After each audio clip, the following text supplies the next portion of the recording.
Sveiki visi, šiandien atvykau pas taip visų numylėtą Nataliją, paragauti jos gaminto maisto. Po tiek stebėjimo jos TikToko turinio, aš negalėjau tiesiog neatvykti. Natalija mūsų sutiko tikrai labai šiltai ir iš karto pasiūlė savo firminio numylėto patiekalo, tai lokio pėdos. Natalija statosi savo gyvenimą Lietuvoje jau 6 metus ir jau 3 mėnesiai kaip įkūrusi savo verslą. Natalija darbuojasi viena, kartais į pagalbą ateina ir sūnus.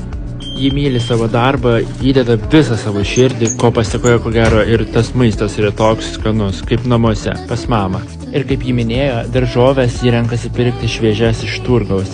Ir jai nesvarbu kokią kainą. Ko net didžiausias jos malonumas yra matyti, kad kažkam patinka jos paruoštas maistas. Porcijos yra didelės, nepagailėtos jokių produktų, be galo skanios, traškios, šviežios, maistas vertas kiekvieno cento ir net daugiau.